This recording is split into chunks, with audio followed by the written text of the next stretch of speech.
Señor, en el nombre de Jesús, dame gracia, dame de nuevo humildad para disfrutar esta palabra mientras yo la comparto y aplicarla también a mi propia vida. Muchas gracias por los hermanos que han venido y por los que están oyendo en la transmisión. En el nombre de Jesús. Amén. Hermanos, hay temas que uno a veces la mente le puede engañar. Y normalmente nosotros este día hablamos acerca de la encarnación de Cristo. El tema es ¿por qué Cristo se encarnó? ¿Por qué Cristo murió? ¿Por qué Cristo resucitó?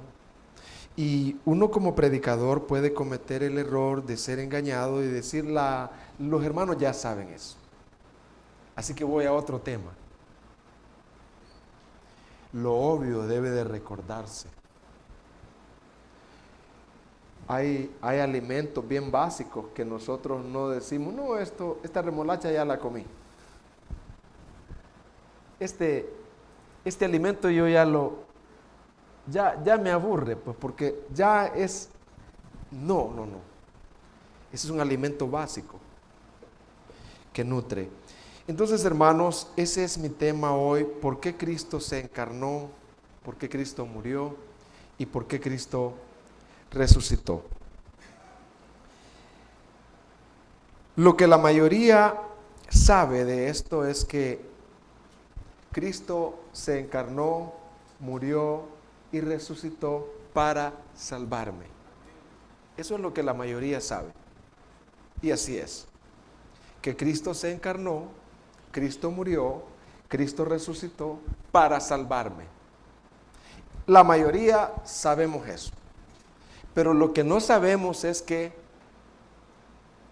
principalmente Cristo no murió, no se encarnó, murió y resucitó principalmente para salvarnos a nosotros, porque nosotros no somos el centro de la salvación. Cristo se encarnó, murió y resucitó para reparar la ofensa a la gloria, a la santidad de Dios hecha por Adán y su descendencia al pecado. Y eso es algo que la mayoría no sabe. Que principalmente Cristo se encarnó, murió y resucitó no para salvarnos a nosotros, porque nosotros no somos el centro. El centro es su gloria. Así que, repito, Cristo se encarnó, murió y resucitó para reparar la gloria de Dios, la ofensa a la gloria de Dios que Adán y nosotros habíamos hecho al pecar. ¿Queda eso claro, hermanos?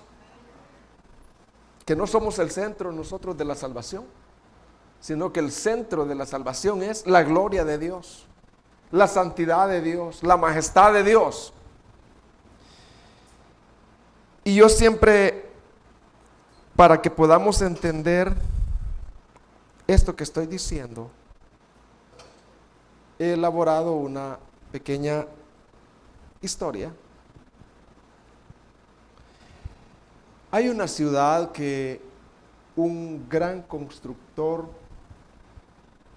un gran señor va, valga la redundancia, a construir. Un gran señor se propuso en su gran plan construir una ciudad. La ciudad se llama la Ciudad de Oro. ¿Cómo se llama la ciudad? La Ciudad de Oro. Esa ciudad tiene que ser construida conforme al plano. Y ese gran señor encomienda este proyecto a un arquitecto. El gran señor le dice, debes de ser fiel al diseño que se te ha encomendado y no hacer caso a otro diseño. En el contrato había una cláusula que decía, si el arquitecto falla, la relación de amistad entre el arquitecto y el gran Señor se rompe. La descendencia del arquitecto iba a quedar confinada a cárcel perpetua. En caso de que el arquitecto fallara y la descendencia del arquitecto quedara confinada a cárcel perpetua, la única manera en que esta descendencia confinada a cárcel perpetua, la única manera en que podía ser liberada era si un amigo íntimo del gran Señor asumía la responsabilidad. Y es ahí, hermanos, donde entra la encarnación de Cristo. ¿Quién es ese gran Señor que ha ordenado ¿Quién es ese gran Señor? Es nuestro Padre Celestial. ¿Quién es el arquitecto? Adán. Dios le encomendó a Adán cuidar del jardín, ser fiel al pacto. ¿Quién es la descendencia de Adán, hermanos? Nosotros. Si Adán fallaba en no hacer las cosas conforme a su al plan, tanto Adán, el arquitecto, como su descendencia íbamos a quedar confinados y quedamos confinados a cárcel perpetua, juicio perpetuo. Pero la cláusula decía, la única manera en caso de que Adán o el arquitecto fallara, que podíamos nosotros ser liberados, era si un amigo íntimo del gran Señor asumía los cargos. Y ese amigo íntimo es el Señor Jesucristo. Adán falló, Cristo llevó la carga de nuestro pecado, y entonces, para Cristo asumir esos cargos, Él se hizo hombre. ¿Se hizo qué, hermano? Se hizo carne para reparar la ofensa a la gloria, a la santidad de Dios hecha por Adán y su descendencia, que somos nosotros, al pecar. Hermanos, ¿me di a entender o poquito? Si no, vuelvo, hermano. Para mí no es gravoso. Pero sí.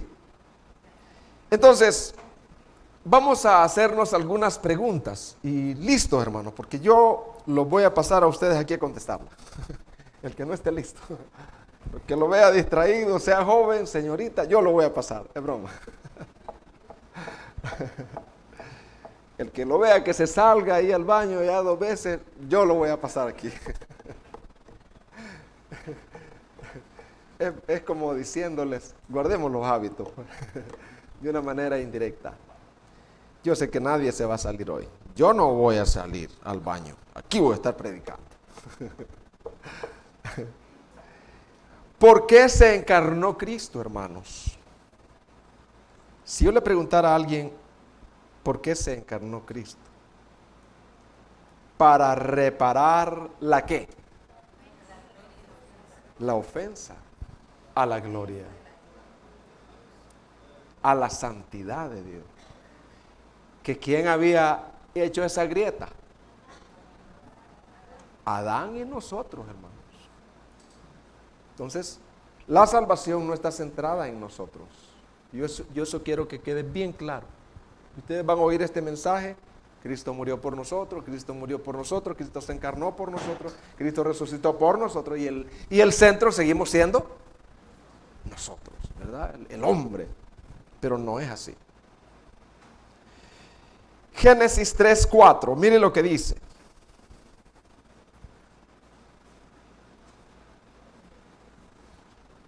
Génesis 3:4.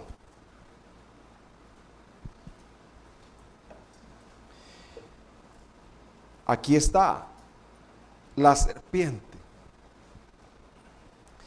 Entonces la serpiente dijo a la mujer, le mostró otra manera de construir: no moriréis, sino que sabe Dios que el día que comáis de él, serán abiertos vuestros ojos, y seréis como Dios, sabiendo el bien y el mal. Y vio la mujer que el árbol era bueno para comer, y que era agradable a los ojos, y árbol codiciable para alcanzar la sabiduría. Y tomó de su fruto, y comió, y dio también a su marido, el cual comió así como ella. Hermanos, ¿estamos conscientes que cuando Adán y Eva pecaron, todos pecamos? ¿Se oyó eso, hermanos? Pecamos en Adán.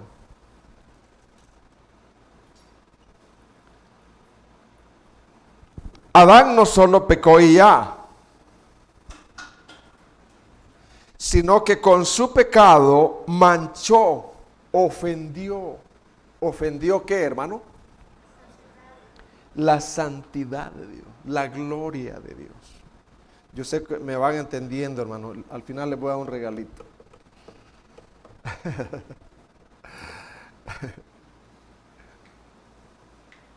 La gloria infinita de Dios fue ofendida. ¿Qué fue ofendido, hermano?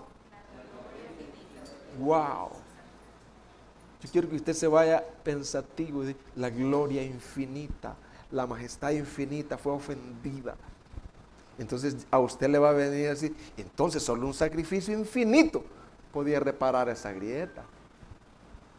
Ninguna obra humana. El buen comportamiento para querer remediar eso es una abominación a Dios. Es como querer pagar con un peso mexicano una gran deuda de millones de euros. Eso es una ofensa, hermano. Y no estoy devaluando la moneda, o sea, estoy diciendo que esa es una de las monedas más bajas. ¿Qué consecuencias hubo, hermanos? Un abismo se abrió entre la relación de un Dios 3 veces santo y los pecadores ahora. ¿Qué consecuencias hubo, hermano? Un abismo se abrió entre un Dios 3 veces santo y los pecadores ahora. El juicio de Dios vino. ¿Qué vino, hermano? Porque Dios es santo, no es alcahueto. El juicio de Dios vino. La ira santa de Dios fue desatada. La maldición, el pecado, la muerte entró con todo su vigor. El pecado como herencia de Adán y la condenación eterna y justa cayó sobre los transgresores. Y miren algo bien interesante. La paz de Dios desapareció de los corazones de los hombres. La paz de Dios desapareció de los corazones de los hombres. Y entró el temor dominando los corazones. ¿Cuál fue la primera evidencia en nuestros padres humanos? ¿Cuál fue la primera evidencia? El temor. ¿Cuál fue la primera evidencia? El temor. No había paz en el corazón de Adán. Había un miedo, un temor. Génesis 3:8, mire lo que dice. Y oyeron la voz de Jehová Dios que se paseaba en el huerto al aire del día, y el hombre y su mujer se escondieron de la presencia de Jehová Dios entre los árboles del huerto. Mire el evangelio ahí. Mas Jehová Dios, ¿qué hizo Dios, hermano? Llamó al hombre y le dijo, ¿dónde estás tú? Y él respondió, oí tu voz en el huerto y tuve miedo porque estaba desnudo y me escondí.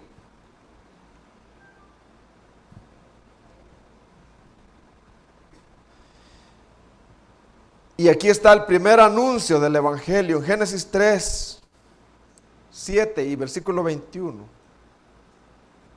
Entonces fueron abiertos los ojos de ambos y conocieron que estaban desnudos. Entonces, aquí aparece,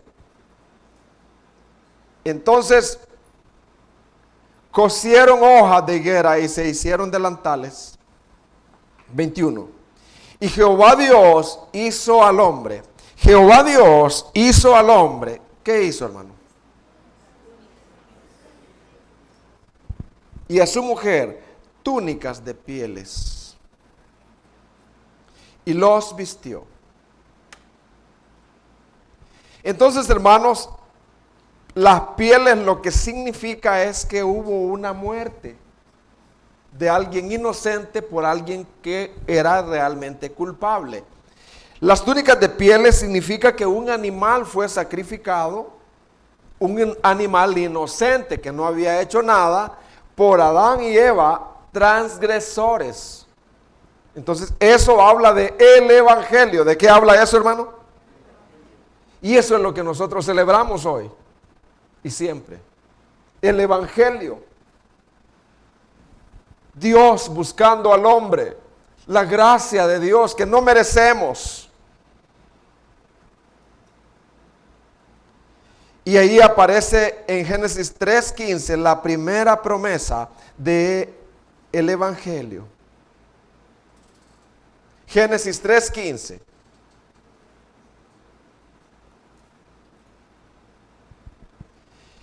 Pondré enemistad entre tú y la mujer, y entre tu simiente y su simiente.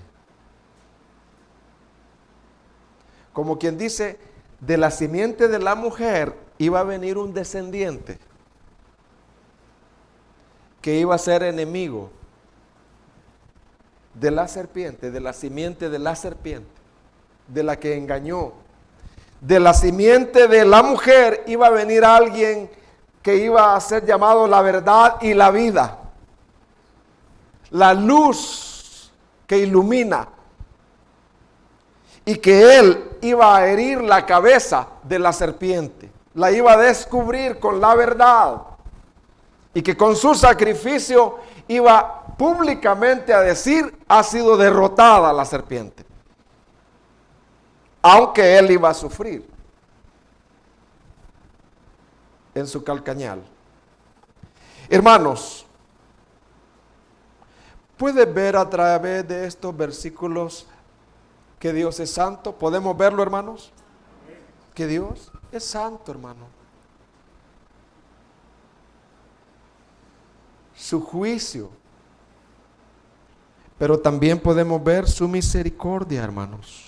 Y esto no podemos dejar de decirlo y saborearlo. ¿Qué podemos ver en todo esto, hermano?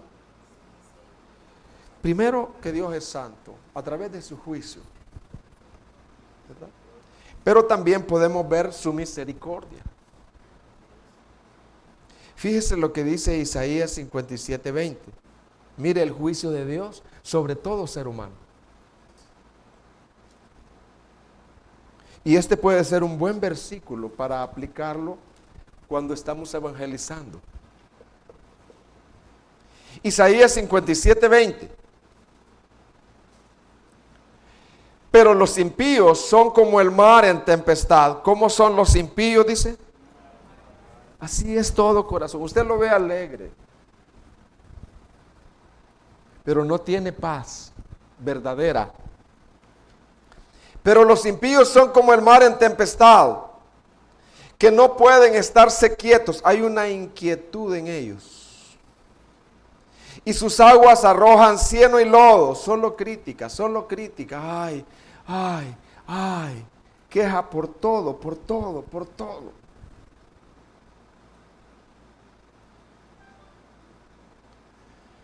No hay paz, dijo mi Dios. ¿Para quién dice? No hay paz ahí.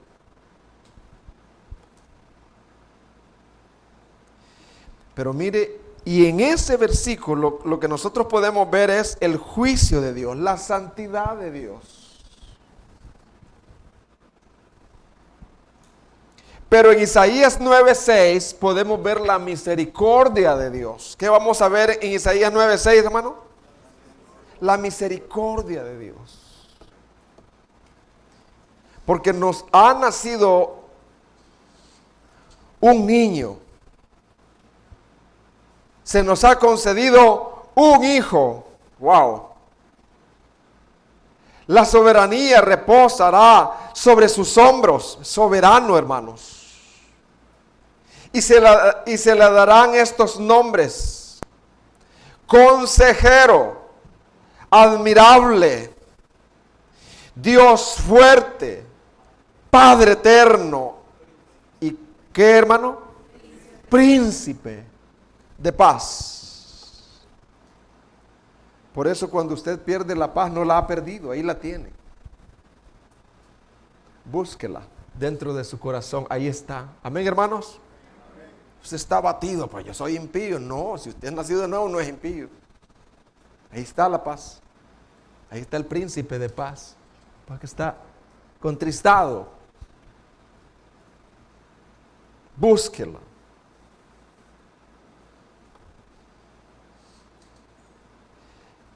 ¿Quién era Cristo antes de encarnarse?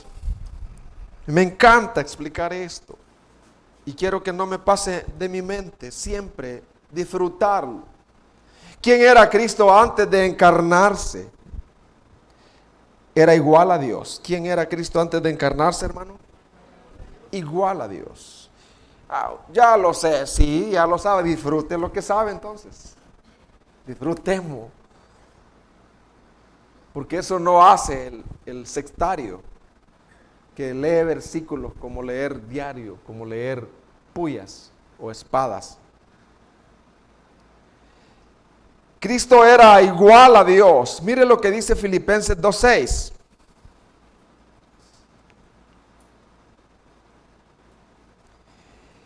El cual siendo, ¿en qué dice? En forma. Morpe es la palabra griega. Y significa esencia. El cual siendo de la misma esencia de Dios. Esa es la palabra. Morpe. Cristo era en forma de Dios, significa que era de la misma ¿qué?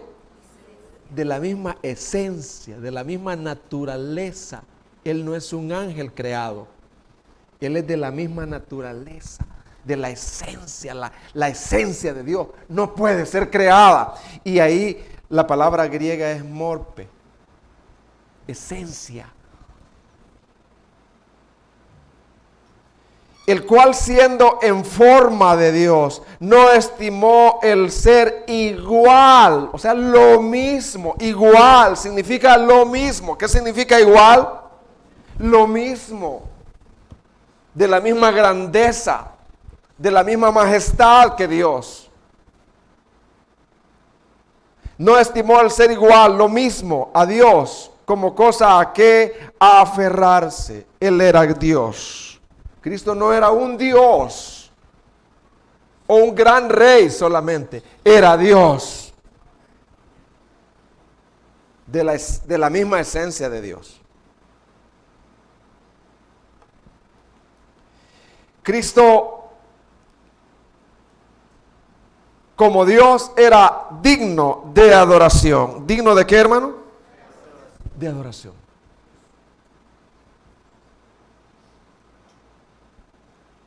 Hebreos 1:6. Cuando a usted toquen a su puerta, los que andan con las atalayas, y tengan la oportunidad, hágales esta pregunta. ¿Usted alguna vez ha doblado sus rodillas delante de Cristo? ¿Usted alguna vez ha adorado a Cristo? Y ellos le dirán que no.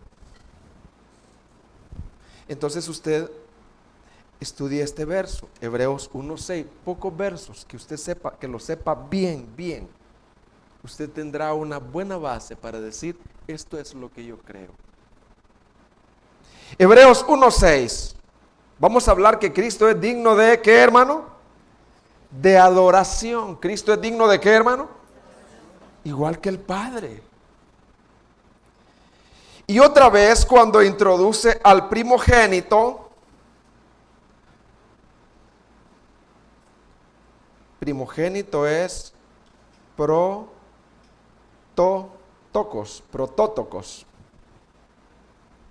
Y otra vez cuando introduce al primogénito en el mundo, dice, adórenle. ¿Cómo dice, hermano? Adórenle. Y la palabra adórenle en el griego es proskineo, que tiene que ver con postrarse, arrodillarse ante una deidad. ¿Qué significa proskineo en griego? Arrodillarse, postrarse ante una deidad. Adórenle todos los ángeles, un mandato a todos los ángeles.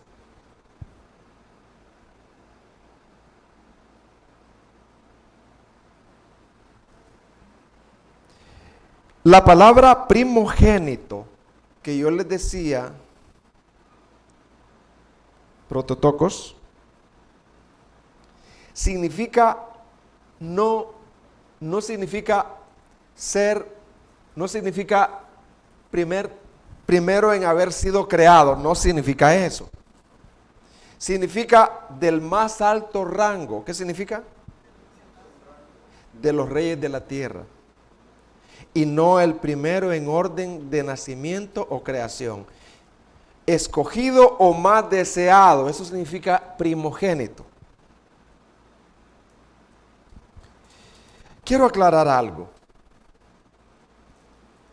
En el pensamiento del Antiguo Testamento, la idea de adorar a un ser que no fuera Dios resultaba sencillamente abominable.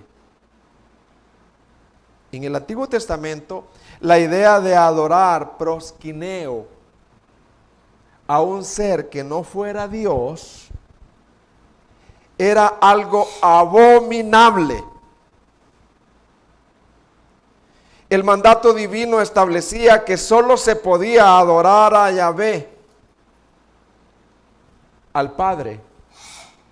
Deuteronomios 6:13, 10:20. Y así se lo repitió Jesús al diablo cuando éste le pidió que adorara. Lucas 4:8.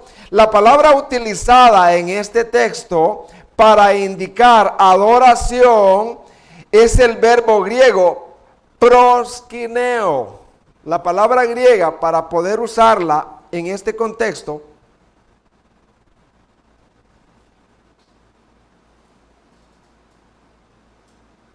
la palabra hebrea.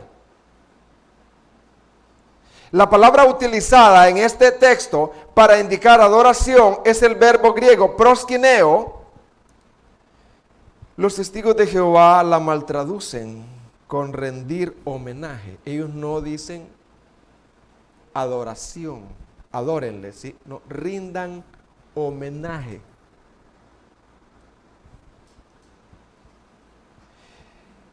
Jesús, hermanos, no es alguien que se parece a Dios. Él es Dios. Repitamos eso, hermanos. Jesús no es alguien que se parece a Dios. Él es Dios.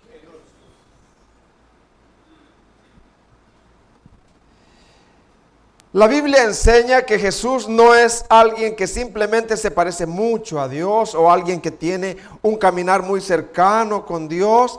En cambio, Jesús es el mismo Dios altísimo en esencia, porque es parte de la esencia.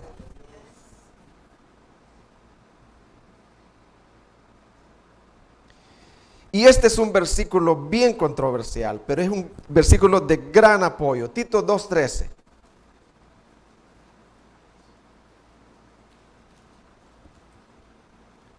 Dice la Reina Valera: La Reina Valera no hace división. Y todas las versiones bíblicas calificadas por autoridades en los originales no hacen división. Dice, aguardando la esperanza bienaventurada y la manifestación de la gloria de nuestro gran Dios y Salvador, Cristo Jesús. Repitamos, de nuestro gran Dios y Salvador, Cristo Jesús. Ninguna versión de la Biblia dice que ahí hay dos personas. No. Ahí solamente hay una persona. Y es el gran Dios y Salvador, Jesucristo.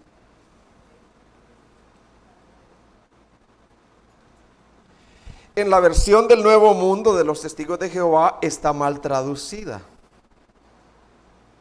Ellos dicen así: mientras esperamos la feliz esperanza y la gloriosa manifestación del gran Dios y de nuestro Salvador, dicen ellos.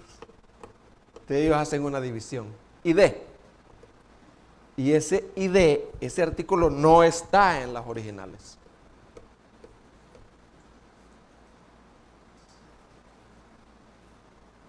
Según este versículo, se habla de dos personas, según el versículo de ellos: el Padre y Cristo. Ninguna otra versión de las que hay la traduce así, solo ellos. Qué raro, ¿verdad? Ninguna otra versión la traduce así, como dos personas, solo ellos.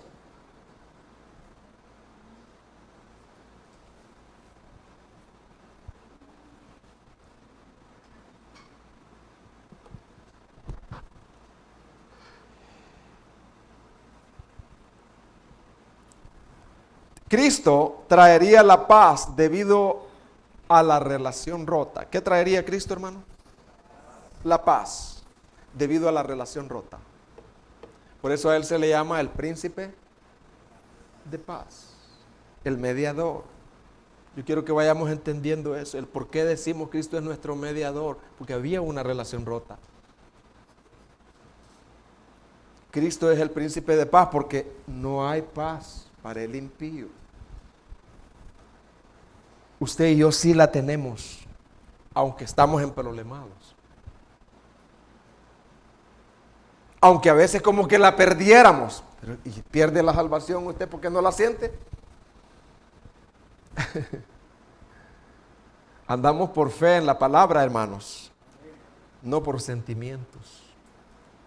Hay veces como que perdemos la paz y nos parecemos igual a un inconverso. Tenemos la misma batalla, pero Él está ahí.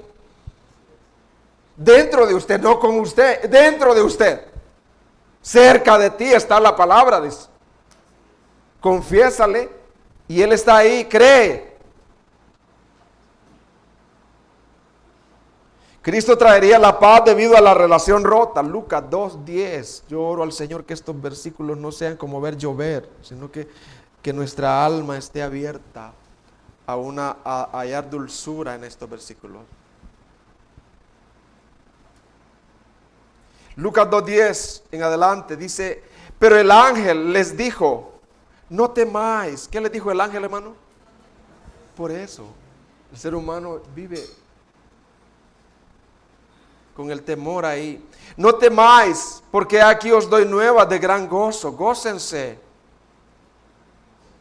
que será para todo el pueblo, que os ha nacido hoy en la ciudad de David, ¿un qué, hermano? Un Salvador, que es Cristo el Señor, Cristo el Señor.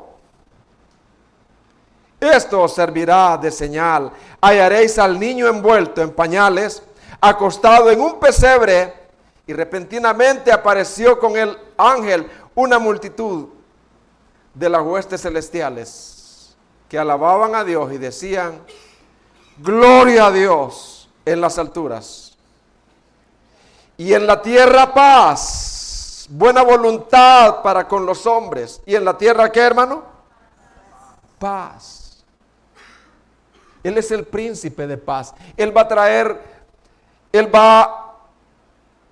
a sanar la grieta, reparar la grieta que Adán. La gloria ofendida va a volver a ser reconciliada. ¿Nos alegra eso, hermano? ¿Qué importa lo demás? Dice el hermano Paul Washer. Yo, dice, afuera hay rótulos diciendo muerte a Paul Washer, muerte a Paul Washer. Y yo estoy dentro de mi casa, pero yo estoy en paz con mi mujer, dice. Un ejemplo. ¿Qué me importa lo demás? Dice. Hermano, pero aplicándolo esto a Cristo. Hermano, y en la tierra paz, nuestra tierra, nuestro corazón ha experimentado la paz. Amén, hermano. ¿Qué importa lo demás? Alrededor está terrible. Pero por la gracia de Dios yo tengo paz. Buena voluntad para con los hombres. Es una paz permanente. Una paz como, hermano, no se va. Se fue la paz, no se va. Está ahí. No la siente, ese es otro problema. Es una paz permanente que se caracteriza, fíjense bien, es una paz permanente que tiene cheque pero tiene fondo. Es una paz permanente que se caracteriza por la presencia y compañerismo de Dios. ¿Que se caracteriza por qué, hermano? Por la presencia y el compañerismo de Dios. Juan Bunyan decía, él era bien para escribir un poco así, precioso. Él decía, ahí anhelo ver, decía, el rostro que yo escupí, decía. Así decía Bunyan. Ahí anhelo ver, decía, el rostro que yo escupí, decía. Y aquel, decía, en cuya presencia yo me deleito continuamente.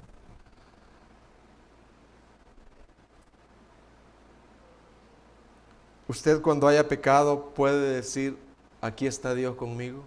Puede decir cuando ha pecado usted. ¿O se fue Dios? ¿Se fue, verdad? Usted deja de ser su papá de su niño, hermano Carlos, cuando él peca. ¿Verdad que sigue siendo? Y es cuando más cuidado, ¿verdad? Que necesita ayuda.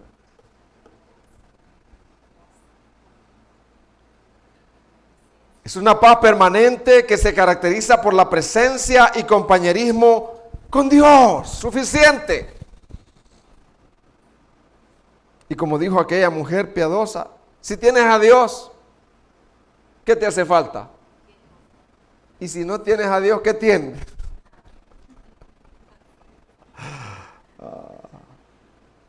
Por eso debemos de ser llenos del Espíritu. ¿Llenos de qué, hermano? Ser controlados por el Espíritu. Nuestra mente debe estar consciente de las promesas de Dios. No de una llenura, no. Una llenura que proviene de las promesas de Dios, que Dios está allí. Esté donde esté. Entonces la queja mengua. Una paz que sobrepasa todo entendimiento. El entendimiento no explica cómo yo puedo estar en paz en medio de una gran tormenta. Había un niño que estaba subido en un ferrocarril. El ferrocarril estaba a punto de iniciar su marcha. Hacía un ruido y unos pitos. Y toda la gente, hay un niño arriba, mire. ¡Hey, niño, bájate! Y el niño tranquilo arriba. ¡Bájate! ¿Qué hace, niño? ¡Bájate! Niño, ¿por qué estás tranquilo? Y el niño dijo, porque mi papá es el maquinista. Y él sabe que yo estoy aquí arriba. Gloria a Dios en las alturas. Amén, hermano. Y en la tierra paz. Gloria a Dios. Yo quiero que esos versículos no los vea usted como ver llover. Gloria a Dios en las alturas y en la tierra. Aquí paz para con los hombres. La gracia de Dios se manifestó.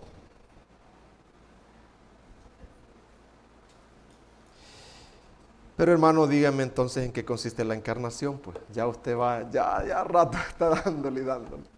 ¿En qué consiste la encarnación, pues? Allá veo a hermano Rubén, apúrese, hermano. Me dice, hermano, explíquese. Salvador, ya lo vi también. Ahí voy, Salvador. ¿En qué consiste la encarnación? Que renunció a su gloria, pero no a ser Dios. ¿Nos alegra eso, hermano? Que renunció a su gloria, pero no a ser Dios. Wow. Continuando con lo que él era, se convirtió en lo que no era. Repita eso. Continuando con lo que él era, se convirtió en lo que no era. Wow. Él continuaba siendo Dios con aquella túnica, haciendo sus necesidades biológicas. Él continuaba siendo Dios. Le picaba la cabeza, pero él continuaba siendo Dios. Se entristecía, pero él continuaba siendo Dios. Consiste la encarnación en que él, siendo Dios, igual a Dios, digno de la adoración de millones, renunció a su posición exaltada. Renunció a su posición exaltada. Renunció a su gloria, pero nunca renunció a ser Dios. Pero nunca renunció a ser Dios. Él, aunque se hizo hombre, nunca dejó de ser 100% Dios y 100% hombre. Cristo Dios, hombre. ¿Qué misterio? Juan capítulo 1, versículo 1. Mire qué gran versículo, profundo. Se pueden escribir libros de esto, solo de ese versículo. Dice, en el principio existía el Verbo. ¿Quién es el Verbo, hermano? Él ya existía en la eternidad, pues. Cristo es eterno. ¿Cristo es qué?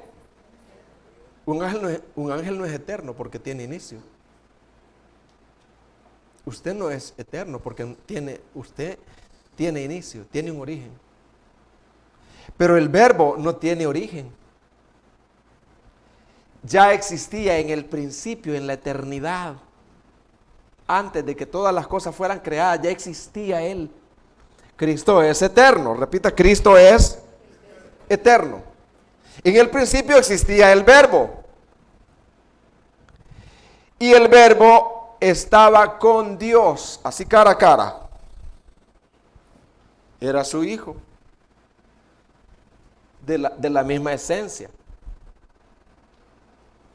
El Verbo estaba con Dios, o sea que Cristo es de la esencia de Dios, pero como persona es distinto al Padre. Como persona es distinto ¿a qué? Al Padre. Como persona, distinto. En esencia Él es Dios, es uno con el Padre. Pero como persona Él es distinto al Padre. Como persona. Y el Verbo estaba con Dios. Y el Verbo era Dios. ¿El Verbo era qué? No un Dios de baja categoría. No un Dios, como lo dice la versión Nuevo Mundo, que solo ellos la traducen así. Versículo 14. Y el Verbo se hizo ¿qué, hermano? Se hizo carne. Ahí está la encarnación. Y habitó entre nosotros. Gloria al Señor. Y vimos su gloria.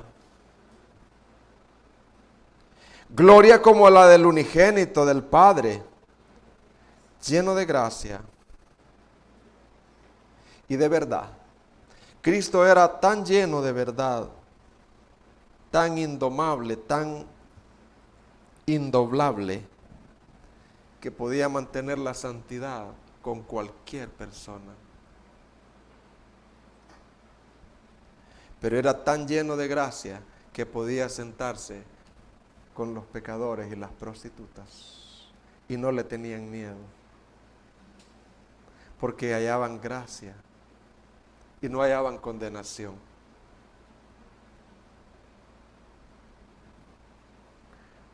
Que cuando nos acerquemos a un pecador, que nosotros nos parezcamos a Cristo y que le podamos decir: oh Cristo, yo quiero parecerme a ti, aun cuando no hable de ti. Que el pecador vea en mí la verdad, pero no una verdad estricta que mata, que condena al otro. No, una verdad llena de gracia.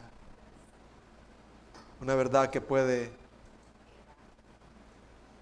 ver un partido de fútbol y sacarle provecho. Una verdad que puede ir a un torneo, puede sentarse en medio de cervezas. Y cuando le diga: ¿quiere usted? No, pero usted está aquí con nosotros. Pero es que usted es diferente. Es que no sé, hay algo en usted. Pero usted, ¿cómo puede condenar a un ciego por ser ciego? La crítica se acabó.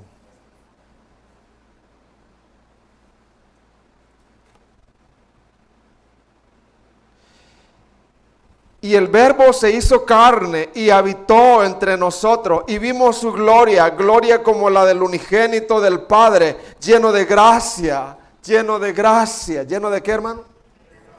Pero no vendió la verdad, no la comprometió.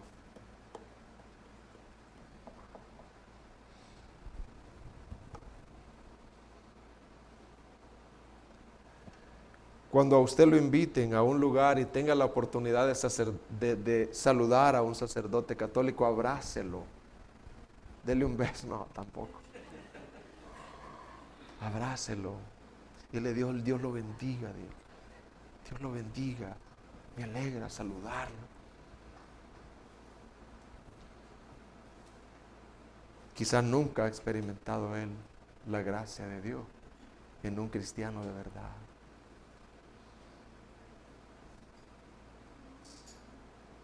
Porque él lleva la imagen de Dios dentro. Y quién sabe si es un escogido. ¿Por qué se encarnó Cristo? Ya vimos en qué consiste la encarnación, pero ahora, ¿por qué se encarnó? Para revelar a Dios. ¿Para revelar a quién? A Dios. Los fariseos y los escribas y los sacerdotes de ese tiempo habían distorsionado la imagen de Dios. Y ellos decían: no te puedes acercar a este, a tantos metros.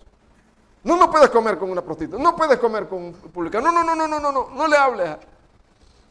Guarda esto, guarda lo otro. Habían distorsionado a Dios. Y los publicanos y pecadores, a ese Dios no quiero yo. Yo no quiero a ese Dios. Un hermano contaba que en una iglesia llegó una muchacha con una minifalda, pero tremenda, terrible, con ombligo todo descubierto, escotado, como una prostituta. Y las hermanas rápido le dijeron que por favor, para que no llamara la atención. Ellas tenían sus razones. Y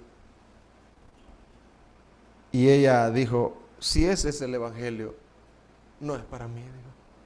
Se sintió condenada. Si ese es el evangelio, no es para mí. Dijo. Y el hermano decía: a mí me dolió tanto, decía, porque yo había pervertido a esa muchacha. El hermano que predicaba eso.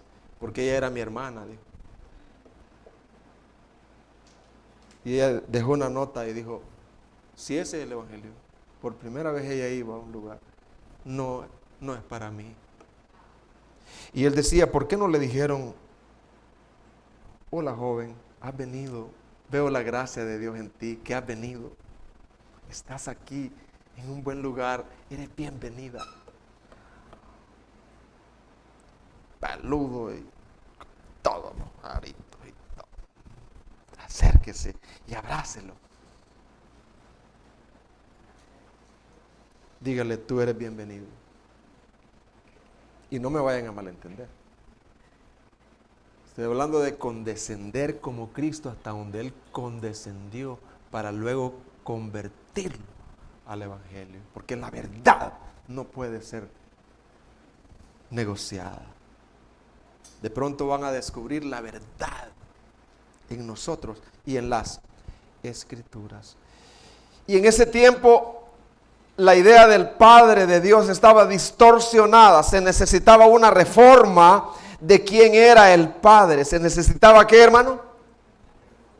Una reforma en la teología distorsionada de aquellos días. Se necesitaba una reforma de quién era el Padre. Cristo jugando con los niños, hermano, y los niños ahí acercándosele, tomándole la mano, sobándole el cabello. Y los apóstoles, no, ey, déjenlo.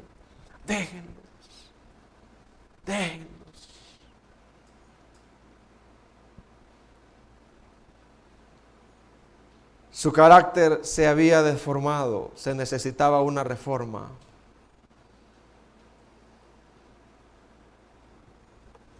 Y lo otro era que Cristo, ¿por qué se encarnó? Para revelar al Padre, porque había una idea distorsionada.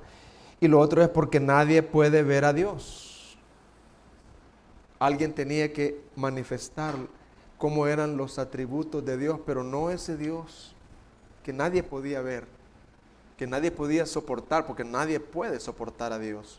Es tan santo, tan sublime, tan poderoso, un gigante terrible.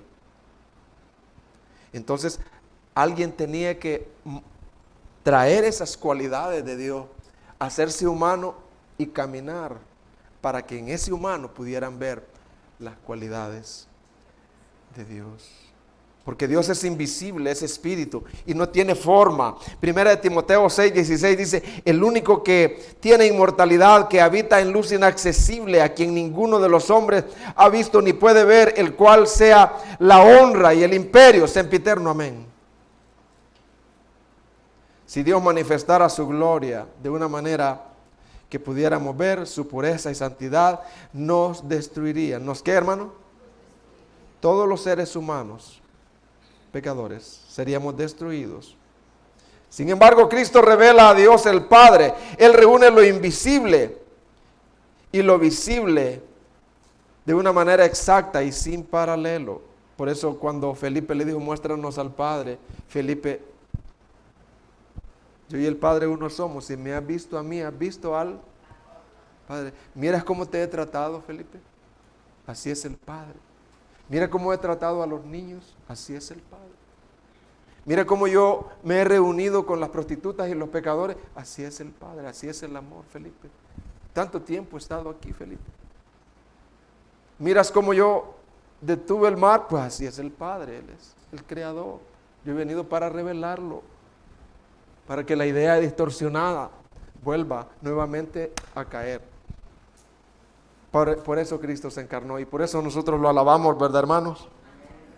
No nos avergoncemos de Él. No nos avergoncemos de Él. No vendamos nuestras convicciones. Mantengámoslas siempre con gracia. Con gracia.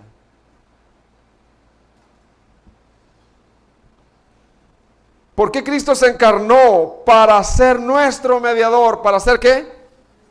Nuestro mediador. Cuando un pleito se ha encandilado y se ha llegado al extremo, ya no se puede entre esas dos partes. Se necesita un mediador. ¿Se necesita qué, hermano? Un mediador es alguien que actúa como un intermediario. Uno que media entre dos o más personas o grupos que están en una disputa y buscan reconciliarlos.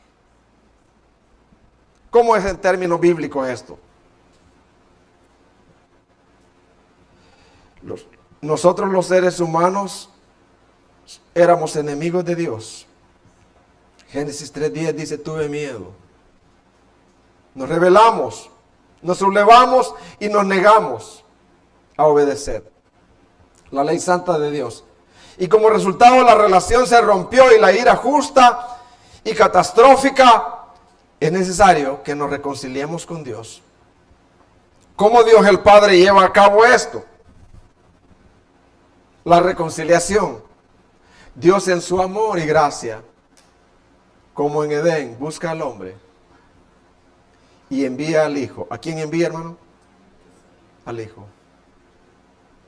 Para que sea nuestro mediador. Inclúyanlo en sus oraciones.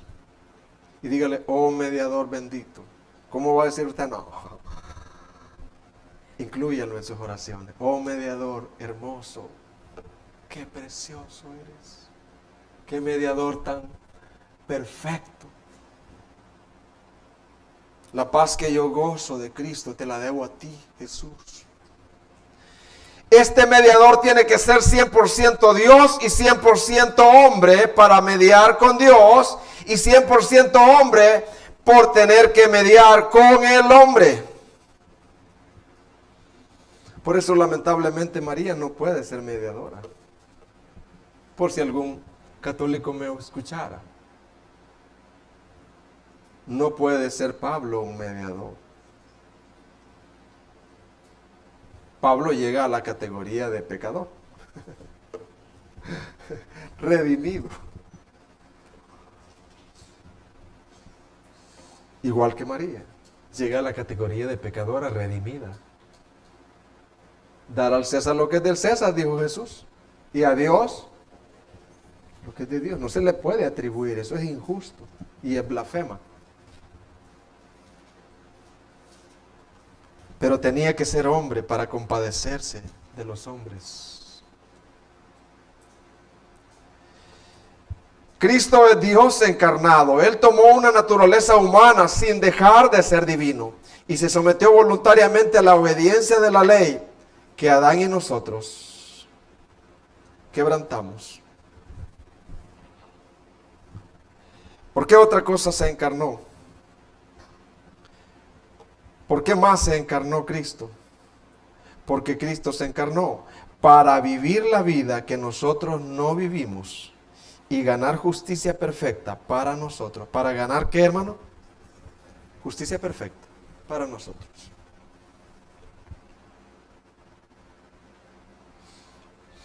Había una vez un cantante, ya va, hermano, ahí voy, que él anhelaba ir a una gran ciudad donde había un rey y poder cantar ahí. El cantante creía que podía entrar por la fama que él tenía, por lo bueno que él era, y cuando él quiso entrar por sus méritos, fue rechazado. Desconsolado, pero con bastante orgullo, dijo, voy a trabajar duro, ya sé. ¿Por qué fui rechazado? Necesito una pompa, necesito un caballo blanco, necesito mucho que trabajar. 10 años trabajó. Y cuando él iba a entrar, antes de entrar se cayó en un charco. El caballo se llenó de lodo, toda su ropa que llevaba se llenó de lodo. Y hundido en la desgracia, y sabiendo que no podía entrar, si la primera vez no entró ahora que iba manchado, comenzó a llorar. Los gritos llegaron hasta el palacio. Y en el palacio el hijo del rey era sumamente compasivo. Y el hijo del rey vino y lo levantó. Y le dijo, ¿por qué lloras? Y él le dijo, lloro por esto y esto y esto. Es imposible para mí entrar. Entonces el hijo del rey le dijo, ¿ves esta túnica? Sí. Esta túnica yo la gané. una gran batalla. Esta túnica, para el rey que está ahí adentro, es de gran valor. Y a cualquiera que yo se la dé y crea que por medio de esta túnica va a entrar. De verdad, le dijo él. Sí. ¿Y tú crees? Sí, le dijo. Y le dijo el cantante, pero ¿y mis manchas? No te preocupes, porque la túnica va a cubrir tus manchas. Y entonces dice que se puso la túnica y se acercó humildemente, sabiendo que no podía entrar por ningún mérito de él. Y con el rostro agachado, tocó la puerta. Cuando los guardias vieron que era la túnica del príncipe, lo tomaron en los brazos y lo entraron. Y cuando el rey vio que iba vestido de la túnica de su hijo, le dijo, bienvenido eres aquí. Todos son bienvenidos cuando vienen por medio de la túnica de mi hijo. ¿Sabe por qué Cristo se encarnó? Para con su perfección ganar una túnica y con su muerte decir consumado es. Cuando nosotros confiamos en nuestro mérito, no vamos a ir al cielo. Pero cuando nosotros creemos y confiamos que es por lo que Él hizo, por la vida perfecta que Él ganó y se coronó justo, y ahora al creer nosotros somos justificados. Y cuando nos acerquemos al Padre en el gran día del juicio, eso es lo que va a valer, hermano. Pablo dijo, no quiero yo ser hallado en mi propia justicia, en ningún mérito que yo pueda confiar. Y saben, hermano, eso es creer, fíjense. Y alguien que no haya creído aquí, hoy puede creer. Hoy puede creer y decir, Señor, yo he estado tratando de entrar, pero hoy quiero creer en los méritos de Jesucristo. Quiero concluir, hermanos, porque ya me dijeron algunos hermanos, ya, hermano.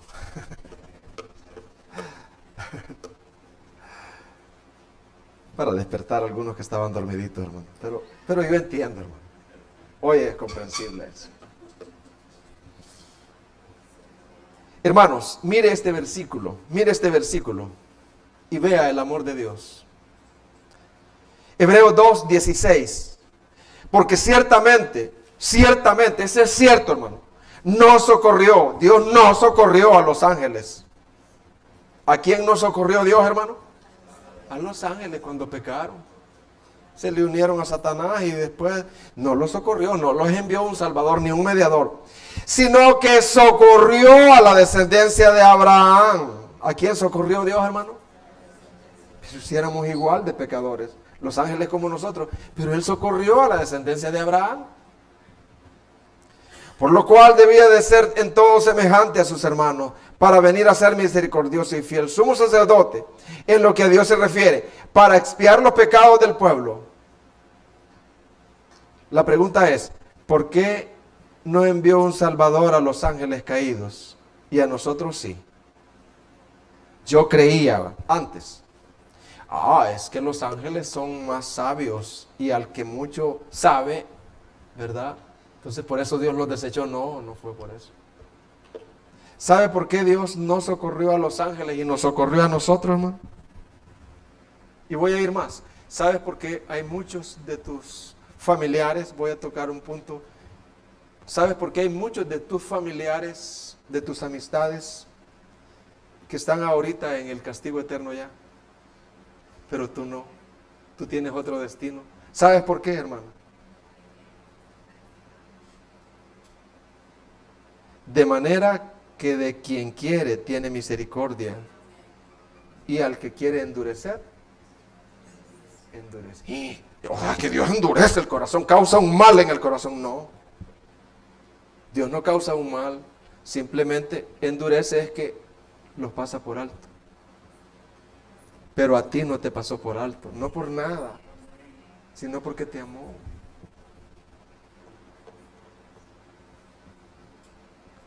De manera que de quien quiere, ¿Sabes por qué tú vas a ir al reino de los cielos, querido? Porque Él así lo quiso. Y esa será la palabra que nosotros diremos allá. ¿Y por qué estás tú aquí? Porque Él así lo quiso. Y con la cabeza agachada, ¿no? Porque Él así lo quiso. Fue su mérito. De manera que de quien quiere, tiene misericordia. Y al que quiere endurecer, endurece. Hay 10 ciegos y mendigos allá afuera. Lleno de compasión yo voy y digo, tú el número, tú, ven, yo te voy a adoptar y te voy a bañar y te voy a limpiar. ¿Y por qué? Porque así, que hay en mí, que usted me vio el mejor mendigo, el más sucio. No, el mejor mendigo. No hay nada mejor en ti. Simplemente yo quise hacerle un favor. ¿Pero por qué a los demás no? Porque yo no quiero. Yo tengo muchos familiares, amigos, con nombres bíblicos. Ya están en el castigo eterno. Y Dios me escogió a mí. Gloria al Señor. Se acaban los por qué. ¿Y por qué? ¿Por qué no? Dios me escogió a mí, Él así quiso y yo estoy muy agradecido. Quiero servirle lo poco que me queda. Lo poco que me queda, quiero servirlo a Él, quiero vivir para Él en obediencia a Él, quiero vivir para Él, quiero anunciarlo. ¿Puedes ver y alabar su misericordia para contigo? Hey, hermanos, ¿puedes ver y alabar su misericordia para contigo? Y lo otro es que en esta conclusión, Él se hizo semejante a nosotros. ¿Se hizo semejante a quién, hermano? Hermano, se hizo semejante a nosotros, aunque sin pecado. Él era un ser humano 100% con todas las debilidades y batallas que tú y yo tenemos, con todas las tentaciones que tú y yo tenemos. En sus batallas Él se airaba, lloraba, tenía enemigos a quienes perdonaba, tenía traidores, tenía personas que lo criticaban injustamente. Pasaba pobreza, pasaba enfermedades, se angustiaba y llenaba de temores, traiciones, abandonos, lutos, heridas emocionales. ¿Sabes por qué pasó todo eso? Para entenderte en tus batallas a ti y a mí. Querida joven, querido padre, Dios te entiende. Todo lo que tú pasaste, Él lo pasó. Y Él es un sacerdote con fondo. El cheque tiene fondo. Por esa razón es muy misericordioso. Por esa razón, ¿qué, hermano? Él es muy compasivo. ¿Cómo trataría un ciego a otro ciego que él haya sido ciego? ¿Le daría con el palo? Bartimeo el ciego, después que Dios lo sanó, le daría con el palo a los demás ciegos. Le dijo, ustedes, cobardes, inútiles. No, yo era ciego también. Por esa razón es muy misericordioso. ¿Cómo es Cristo, hermano? Inimaginable, muy misericordioso. Y tiene poder para auxiliar. ¿Tiene poder para qué? Para fortalecer a los que se acercan a Él. Tú puedes venir hoy a Él. Sí. Tú no estás solo. Y posiblemente haya un querido pecador acá, no reconciliado, imagínate. Que me esté oyendo un querido pecador no reconciliado. Pueda que esté aquí o pueda que esté ahí oyendo. Y yo quiero decirlo con todo mi corazón a ustedes, queridos pecadores no reconciliados. Oigan, aunque ustedes se consideren los peores pecadores que hayan vivido jamás, ustedes pueden clamar al Señor. Búsquenlo mientras puede ser hallado. Él es muy misericordioso. Bueno, por eso celebramos la Navidad, hasta se hizo hombre. ¿Ve? De tan misericordioso que Él, ¿entendieron, hermano? Es que es tan misericordioso, tan compasivo, tan condescendiente, pero tan de verdad, que se hizo hombre. Para mostrarlo. Queridos, pónganse de rodillas, queridos pecadores no reconciliados, y por fe vengan a Él. Inclinemos el rostro.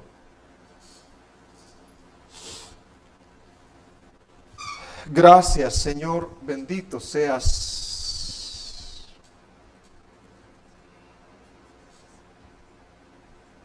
Si los músicos pueden pasar y cantar ese coro, Jesús es mi Rey soberano. Señor, gracias, gracias. Déjame expresarte palabra llena de ti, Señor. Qué hermoso eres. Te hiciste carne. Cuánto te agradezco en esta Navidad. Que yo pueda anunciar, oh Dios, a un mundo perdido. Dame muchos discípulos en este año, Señor. Muchos a los cuales yo pueda llegar, oh Dios, y decirles que hay esperanza. Bendito seas, Señor, que muchos acá puedan no solo recibir esta palabra, sino transmitirla a algún discípulo. Señor, que no seamos oidores, sino hacedores de la palabra. Esto es lo que vale la pena. Gracias, Padre, por tu gran amor. Pongámonos en pie, hermanos.